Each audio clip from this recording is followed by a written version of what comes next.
Good afternoon, everyone, and I would like to welcome you all in the international seminar series, virtual international seminar series indeed, organized by comstech. And before taking any further time, I would like to request my colleague, Ms. Ghazna from comstech, to briefly introduce about this organization. Thank you, Dr. Hina, for the introduction. Good day, everybody, and thank you for joining us. I'm Hazima Mosen from comstech. Let me introduce comstech to you. Comstech is the Ministerial Committee on Science and Technology, working in 57 member OIC countries. Our goal is to strengthen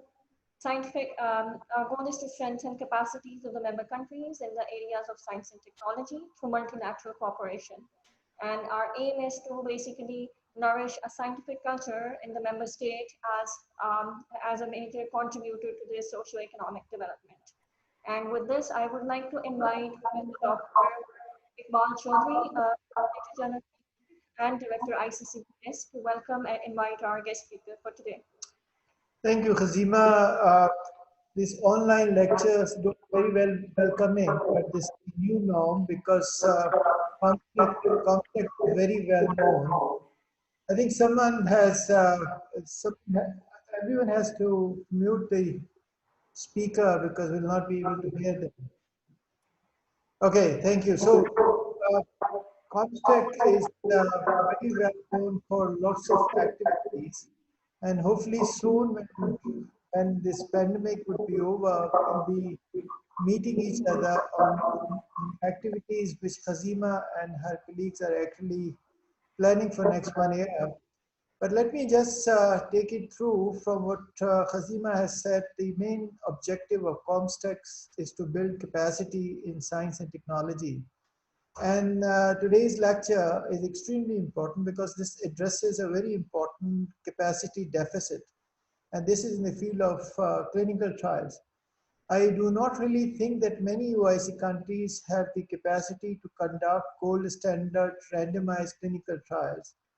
And as a result of it, I'm not really aware of any drug which actually came from developed and progressed to a level of clinical practices from OIC country and perhaps from any developing countries. So let me introduce you to a very dear friend and a very distinguished individual, Professor Dr. Ghazna Khalid Siddiqui. Ghazna, as we called her, is a Pakistani technocrat, social activist, and internationally well-known gynecologist and health expert.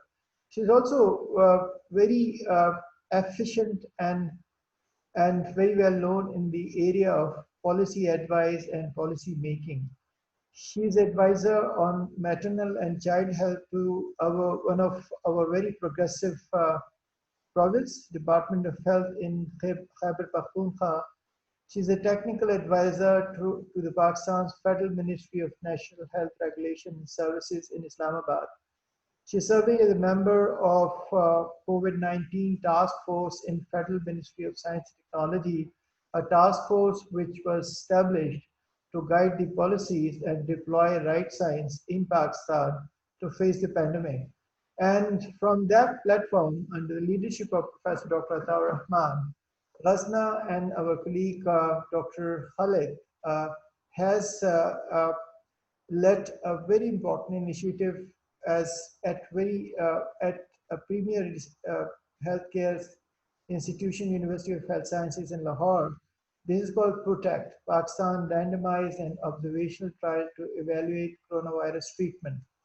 As Ghazna would explain to you, this is the only pre-peak clinical trial in any country so far, and therefore it has significance and importance in many spheres.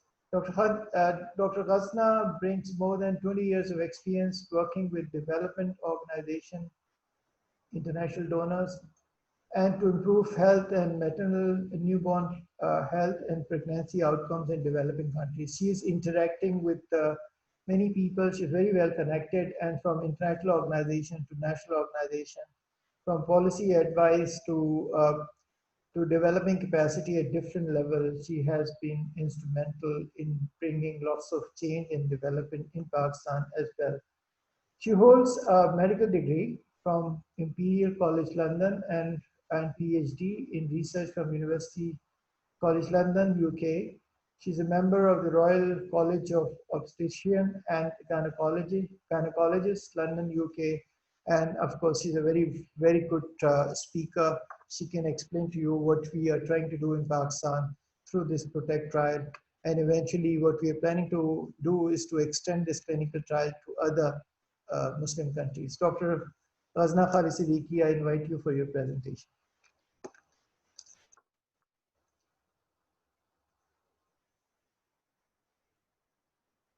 Dr. Ghazna?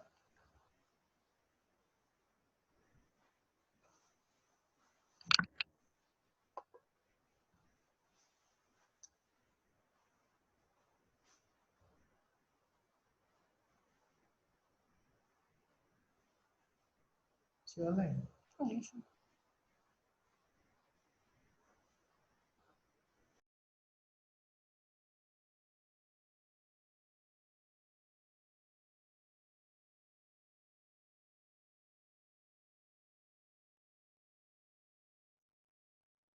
Hello. Can you hear me? Yeah. Hello. Yes, Ghazna, we can hear you. Can you hear me? Yes, we can hear you. And I know other people can hear you as well. Lovely. Okay, I want Bismillah ar-Rahman ar-Rahim. I wanted to start off by thanking my host and colleagues at OIC and Dr. Iqbal. Thank you so much for the very kind introduction. I'm humbled, and Hina and Fazima for their very kind facilitation and working so hard to make this happen. We are living in unprecedented times. And I think that we have learned a lot over the past 3 months, over this COVID period and post-COVID response. And Zoom and interactive technologies are really, we are here to stay.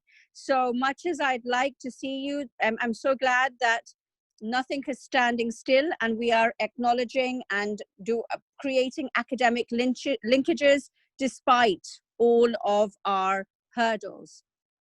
So I was going to talk to you about PROTECT, but before I go and talk to you about PROTECT, I'd like to talk to you about why we wanted to talk, basically discuss this on the OIC forum. And the OIC forum, we would like to use this as a base.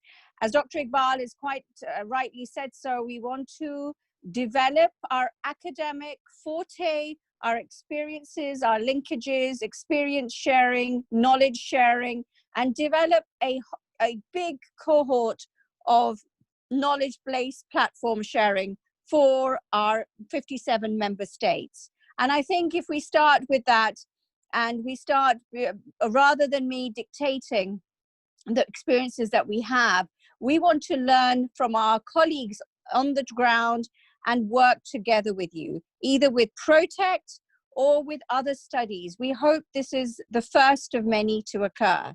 So I'm going to talk to you a little bit about PROTECT and then open the floor for discussions. And I'll open the floor for discussions, especially bearing in mind yesterday's, I'm sure that many of you would have had the opportunity to read the retraction of the Lancet paper. Richard Horton, who's the editor of the Lancet, yesterday created a press statement saying that he was appalled at the scientific community mishandling the data on hydroxychloroquine. So let me tell you a little bit about PROTECT, and then we'll have a longer question and answer session, because I really value your views and how we think that we can drive this forward in OIC member states. And then we'll tell you about the OIC member states that have very kindly come forward and want to work with us on the PROTECT trial. So as we've talked to you, it's this Pakistan randomized observation trial for evaluation of COVID treatment. And that is the acronym that PROTECT stands for. If you look at the logo is a hand, and the hand is with the drop, and that everything about COVID is in the hand. Hence, the wash techniques and why hand washing, etc., is so important. So we're using hydroxychloroquine, Oseltamivir, otherwise known as Tamiflu, and azithromycin. And what's so important about these drugs is the fact that these are not novel agents. These are not agents that have been developed. These are agents that have been used for many, many years, and that are known, their safety profile is known, is tried and tested. And I really would like your feedback on what you feel about those statements. You may have your own experiences in your own countries, and that I would love you to share. So, as Dr. Iqbal alluded, Pakistan is the first country to really start treatment with COVID-19 patients in an RCT. It's a randomized, multi-arm, multi-stage adaptive study. And it's registered with the Clinical Trials Gov database internationally. And we know that COVID is managed symptomatically for most countries, and they have a different concoction of medication which they use, but we have no clear treatment guidelines. We have poor understanding of the pathophysiology of the disease. And it is very important to have a level of early stage treatment. And I emphasize the fact that I'm talking about early stage treatment, because by the time patients get to intensive care units, by the time patients get to ventilator support, we have really missed the boat. So in our study, we're looking at 14 centers nationwide, and since I wrote these slides, this has extended to 20 centers nationwide. We have not 100 patients, but 300 patients have been enrolled, and we want to look at the interim results when we have 500 patients.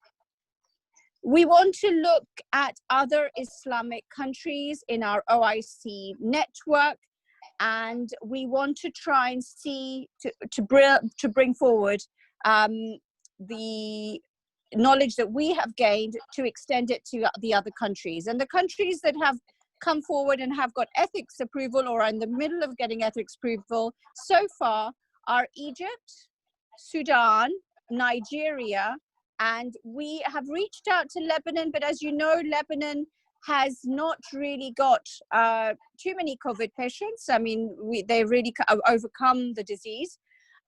We have reached out to Turkey. I myself lived in Turkey in Hacettepe University, and I have links, but I'm still to hear back from our Turkish colleagues. So if we have any Turkish colleagues, I would love to hear from them. So, you know, I don't want to, you know, insult your technical abilities, but as you know, COVID-19 was declared a pandemic on the 11th of March 2020 by the WHO. And there are common misconceptions that complicate the response and the treatment. Certainly, I can tell you from Pakistan's standpoint, there has been many mixed messages, and the level of public health preparedness is not adequate. It's, you know, first of all, it started off by being told it's a seasonal flu. Now we understand a little bit about the pathophysiology, and I'd also like comments from the floor about what they feel about angiogenesis in this disease, what they feel about clotting, because that is also another trial that we could do as a OIC group. What is the anticoagulation concept going on in this disease? There is no sensitivity, hot and dry weather. Many theories were passed, and no conclusive evidence was drawn. Herd immunity would be beneficial. Well, we have Sweden as an example. So in my, you know, very humble opinion, I think we're far from herd immunity, even if we throw this, even if we have coronavirus, in inverted commas, parties to sensitize individuals, I don't think we'll be very far from herd immunity. And where we have always said the elderly are vulnerable, this disease affects all age groups, but the elderly are more vulnerable. In the United Kingdom alone, we've had 20,000 deaths of elderly people, anybody over the age of 65. So it's a landmark study to evaluate hydroxychloroquine alone and in drug combinations as treatment of COVID normally in early stage disease. And that's what sets it apart. So you may want to talk about the remdesivir trial and the treatment benefit of remdesivir. You will note that that trial was done in late stage disease. It's a multi-center, multi-arm and adaptive study. So what it means by adaptive, if I may elaborate on that point, is that adaptive will mean that if we come up with some magical cure during the duration of this trial, we can add it in as a treatment arm. And it's for COVID-19 treatment positive patients.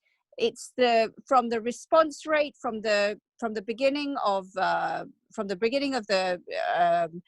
trial, and then to the time when the results are negative. So nasopharyngeal and throat swabs are taken. It is monitored by the Data Monitoring Board. It has an interactive IT platform which has been set up.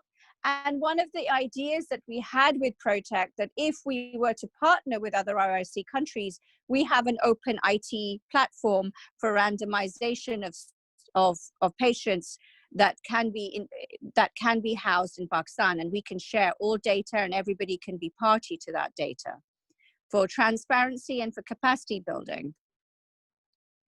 So here I give a list of all the study centers, and I'm not sure if you're familiar with Pakistan. I'm sure some of my colleagues in the audience will be from Pakistan, so they will be familiar. We are at the moment trying to get more centers in Sindh, and we are at the moment in discussions with Dow Medical University.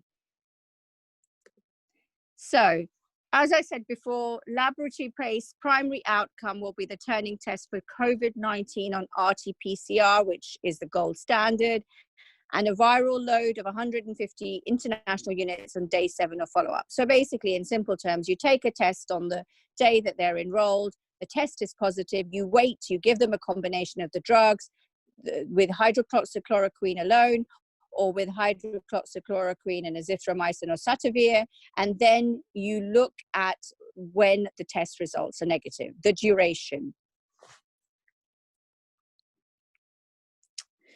So as I said before, it's registered on clinicaltrials.gov. It's approved by our national regulatory body, which is DRAP, and we have made sure that our colleagues who are part of this trial have gone through the GCP guidelines and practices, good clinical practice, which is a prerequisite and a stipulation to people enrolling patients in international clinical trials. And this is inaccurate. We've enrolled about 300 patients to date. So we have had challenges. And our biggest challenge, I will start off with the most recent one, that our trial had to be halted for a few days until we had this retraction of the Lancet paper. And we were very stressed at the time because, obviously the azithromycin and the oseltamivir arms were going, but without the hydroxychloroquine, we stopped it in line and recommendations of international trials recommendations. Through this trial, not only are we doing this trial, we have created academic and transfer knowledge capacity. We have set the stage for doing other clinical trials. And one of the clinical trials that I would like to do while we still have COVID patients is to look at vertical transmission. So that's one thing. We can look at the use of anticoagulation and the expression of angiogenesis genes in these COVID-19 patients, because D-dimers are thought to be a bad prognostic feature in COVID-19 patients. So in essence, we have set the stage through the setting up of this trial to basically create the platform for doing many research, many academic linkages, and we hope that whoever is listening from the OIC platform, they would like to join hands with us and be open and amenable to helping us in the global solidarity approach to address not only COVID-19, but other diseases. So I don't want to bore you to go through the literature, but the biggest, the most important study in my eyes was the French study, the ROUT study, and which showed rather quite spectacular results. And that study in Lancet was questioned.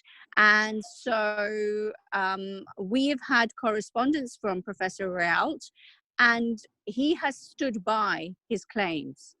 And the publication in the Lancet, the publication in the Lancet by the Mehra group from the States basically refuted any of these claims.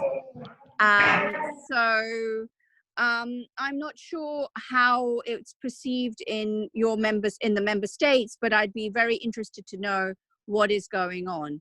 So I think I'll stop there. I am open to questions, but more than questions, I will really like to get your feedback on what you feel and how we can to perpetuate this in OIC member states. Thank you very much. Dr. Ghazna, thank you very much for briefing us. This is a big work. Huge efforts have been placed into this work also. We could have delivered a long presentation, but I think interactive session would be more useful. So I invite my colleagues from different countries to kindly contribute. And as Dr. Ghazna mentioned, I think the most important outcome of such interaction would be to develop linkages and partnership and to identify people who are willing to contribute and take part in these type of endeavor, which not only develop capacity, but also lead to networking for future projects. So please, Dr. Ghazna mentioned about someone from Turkey. We have a very eminent scientist from Turkey, Professor Dr. Bilge Sena, and we have other colleagues. All of them are very well known, and we would like to hear them their comments about the work which is currently going on in Pakistan and to be extended to the other OIC countries.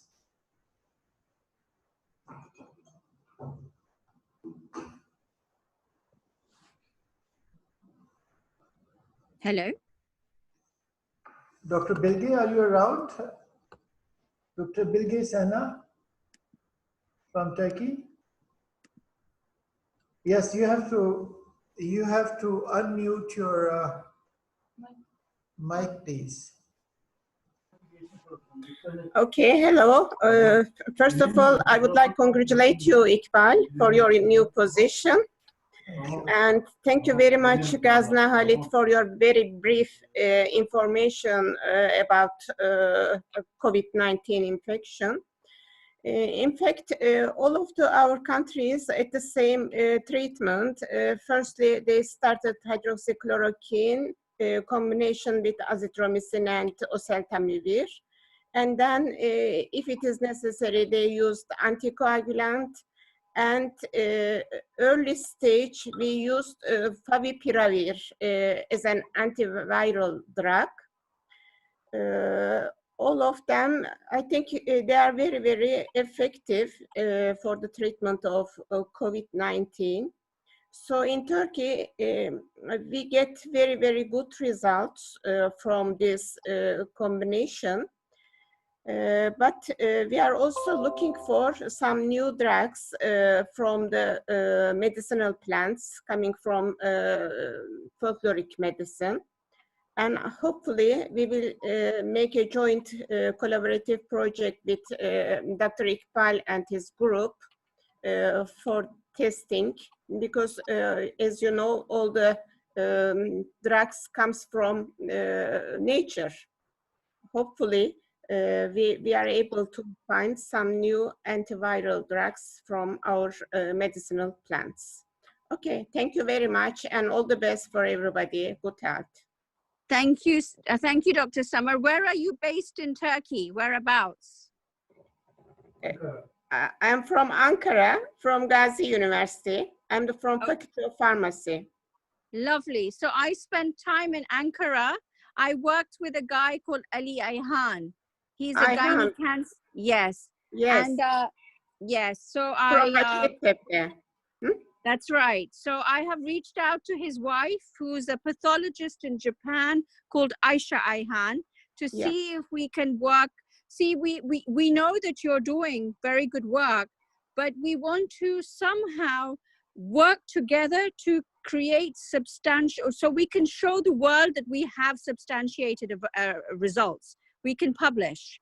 So this is why I would really like, if you can, to share email addresses, and then we can try and see what we can do together. Sure, or of course. Because that is, I mean, rather than give a lecture, we wanted to see how we can work together. And yes, in terms of the medicinal components of herbal or alternative or biological agents, we can also look at that. For sure. Okay. So we at Dr. Iqbal's Institute are looking at Chinese herbal medicine, traditional Chinese medicine. Yes. And if you guys are interested, we can collaborate on that. So please do share your address, and we would really like to collaborate. Okay, I have already my address written in Comstech and ICCBS. Lovely. Thank you. So nice of you to contribute. Okay, thank you very much. Thank you. So floor is open for other questions and comments, please.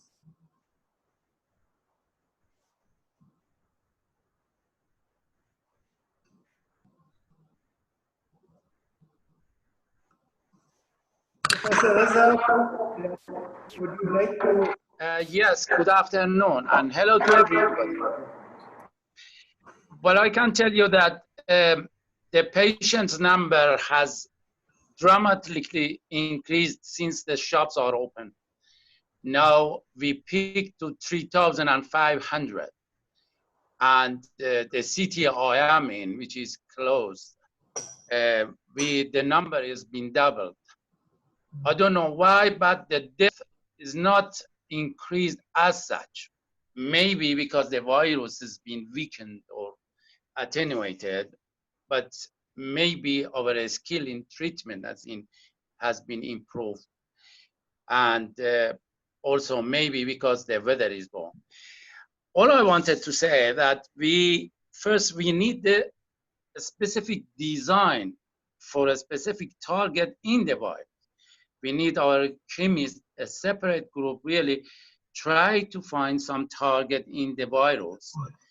And also for that, we also need a biological safety level in order to culture the virus and to try this in actual culture. Also, I would like to say that here we also tried some of these known agents like Caletra or Naproxen, IVIG, interferon beta 2, and also dexamethasone. But these anticoagulants seems to be rather new. I hope we actually make a task force and put some, divide these different agents for different part of our force so that everybody can help and concentrate on one specific agent and put it in a trial so we can manage a better result, because this is a very vicious virus. I mean, I am a virologist, and I have to say that this is the most unexpected from a virus with such a ability to spread and not be stopped by even the weather. I mean, and very surprising. So what I rather suggest is actually put forward different suggestions for clinical trial. And so everybody can help. I mean, in my part, we are prepared to put in clinical trial. Now, the problem is that the ethical committee is rather keen to put in a patient who are rather very sick, who are admitted for respiratory help. And that's the trouble, because those who are in good shape, they have not hospitalized.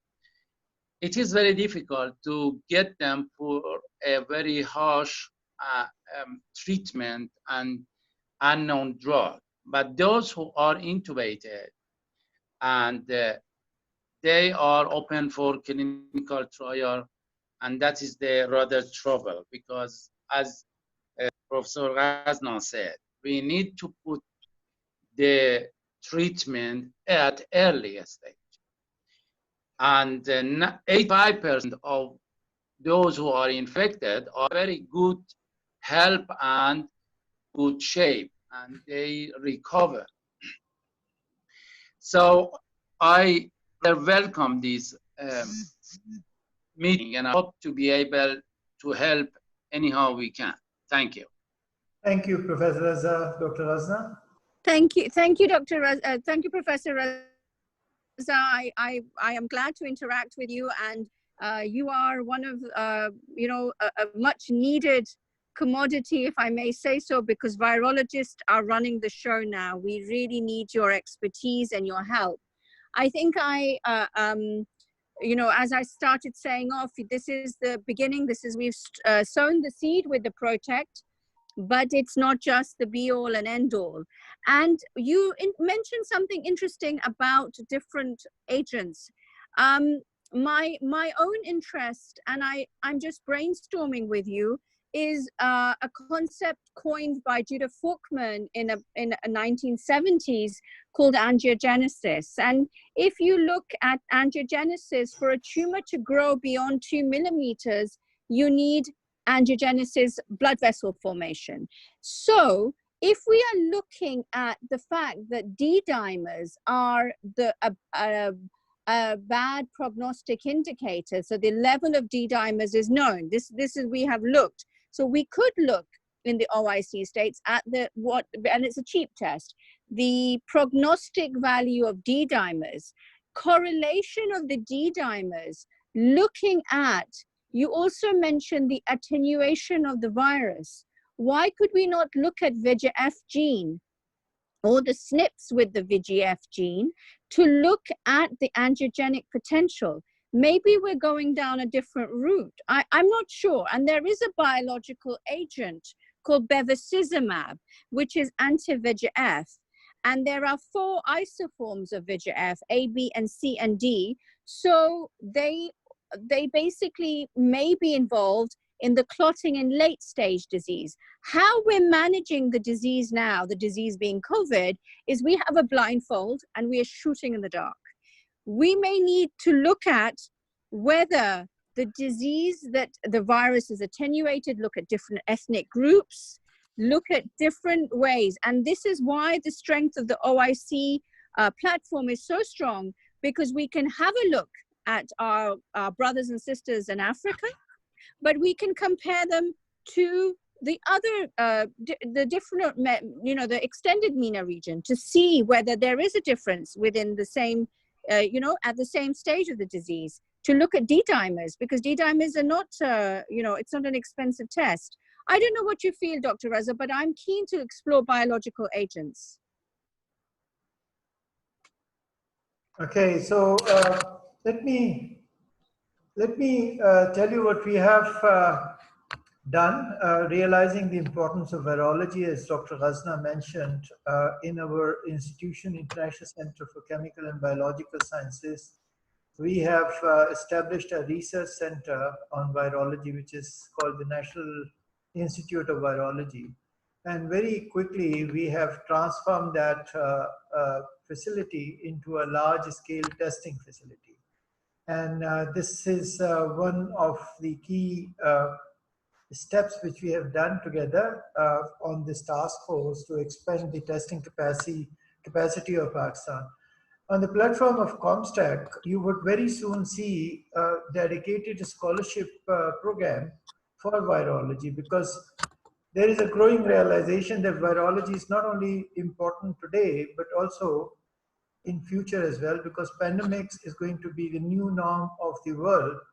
And perhaps a new pandemic is just looming around and would come very soon. So it is important for us to develop our capacity in the field of virology in different aspects of it. And Comstech would be announcing a new virology scholarships, taking benefit of some very good institution in the OIC world, including in Iran and in Indonesia and other countries. So I would also invite you to kindly contribute, identify institutions who are willing to host young people in the field of virology and train them. So we build capacity together in a discipline which is so important today and for future.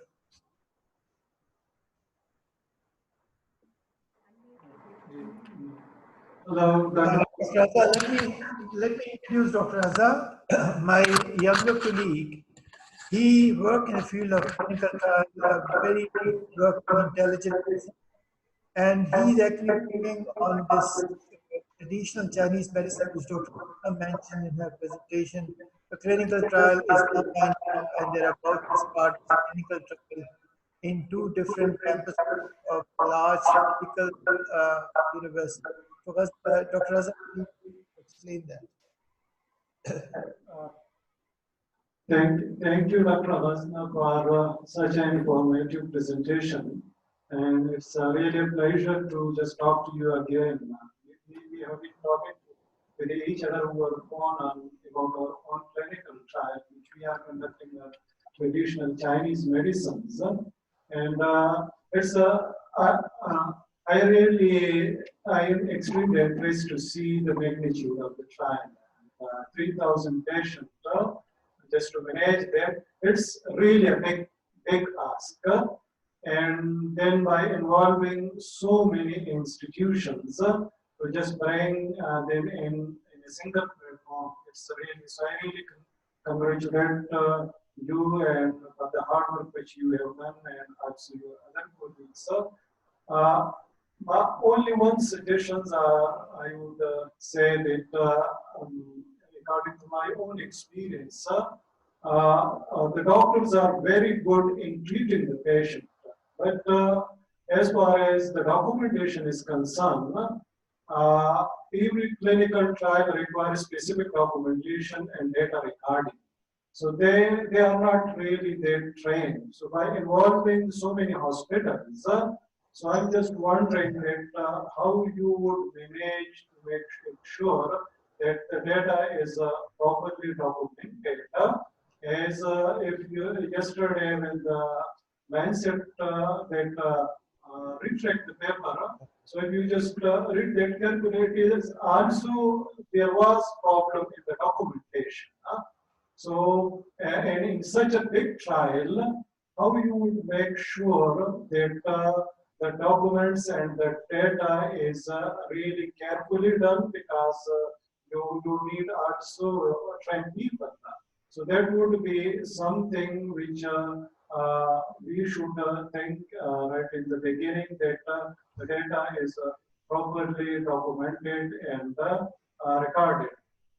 My second suggestion is that WHO is already carrying out solidarity trial, and that also include hydroxychloroquine and remdesivir.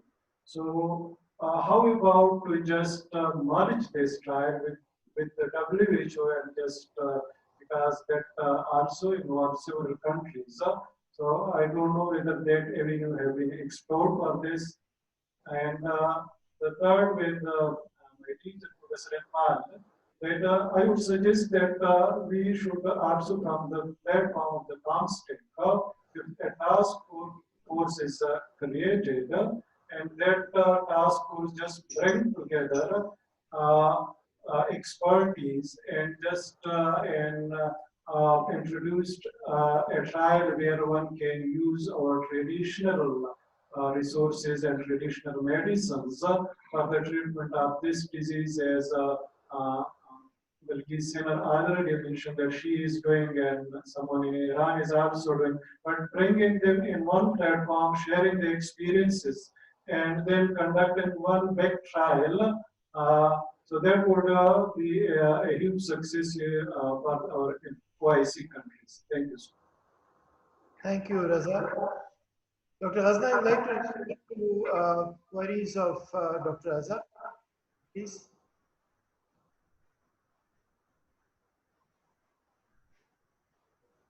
Dr. Ghazna? Can you hear me? Hello? Yes, yes, we can hear Yes. you. Thank you, Dr. Reza, for your very valuable suggestions. It's been a real pleasure working with you. So I just want to respond to the 4 points that you made. Starting with the 4th point, you suggested making a task force of the OIC countries to respond to COVID and post-COVID issues, problems, trials, etc. And I think that's a very good idea. I also think that Professor Raza, our virologist colleague from Iran, mentioned the same thing. And perhaps we can talk about it. I'll speak to Dr. Iqbal about it. But we will have to have 57 nominations of 57 countries from it to each take part. So it will be challenging, but I think other than a task force per se, it would be very important to have the development of academic linkages, and that's what the seed was of the ProTrack trial being extended. So yes, we'll look into a task force development and building up academic linkages. That's point number 4. Then the first point that you made was about looking at different agents. Is that correct, Dr. Raza? I think he was asking about data management. You said to look at the data and how we would ensure that the accuracy of the data was correct. Yes? Yes. So we have created an open platform, an IT platform for randomization of the data, which would standardize randomization. That is not to say that we are not having challenges. We do have challenges about the accuracy of the data, but because it's shared at the outset, we do have a whole IT backup of the data from the beginning.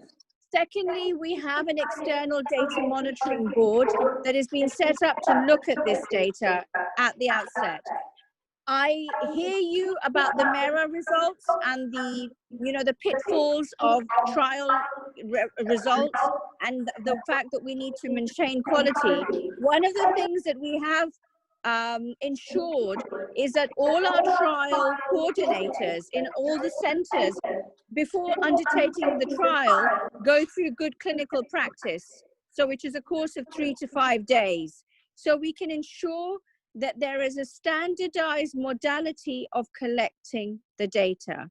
There are always rooms for maneuver and rooms for improvement, Dr. Raza.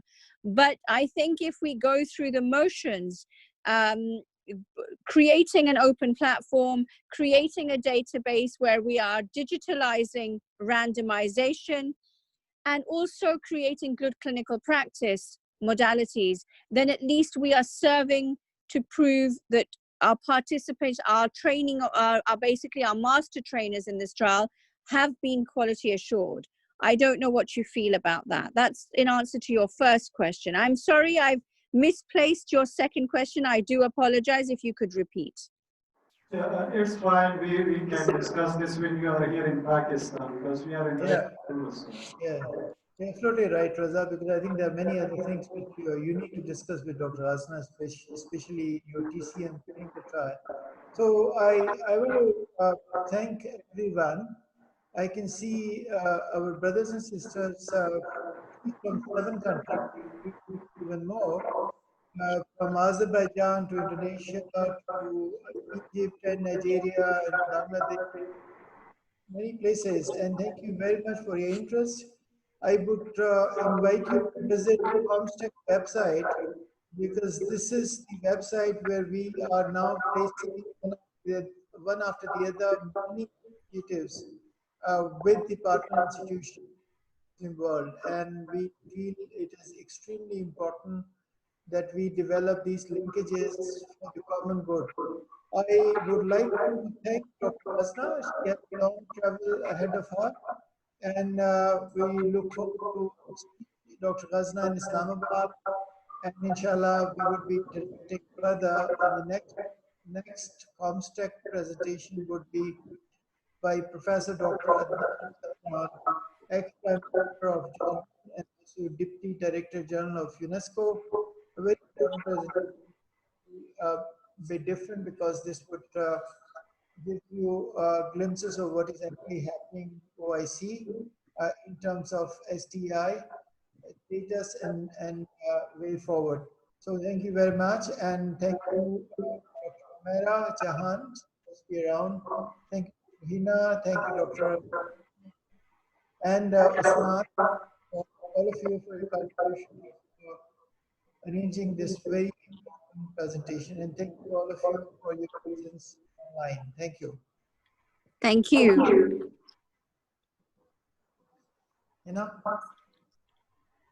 Yes, sir.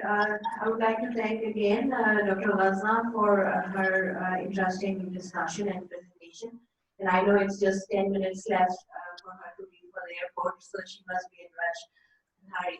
Thank you so much, Dr. Sarwa, for your time. And I would also like to thank my colleague Kazima for her efforts for sending invitations to maximum participants. And as Sir mentioned that we'll be having our next lecture on 22nd of June. So we will be sharing invites to all of you through comstech. And for your reference, on the light that I just have hot tea in it, so there was no disrespect. Thank you very much. And also, for your reference, I would like to mention that the recording of this lecture and other lectures are available on comstech YouTube channel, Facebook page, and Twitter page, and also on the comstech website itself. So kindly do visit the web page pages for the reference if you need, and hopefully we'll see you again. And sir, there is a long way between lips and coffee, so maybe some other time. Okay, thank you. Sir, thank you everyone. Assalamu alaikum. Thank you. Thank you, Dr. Ghazna.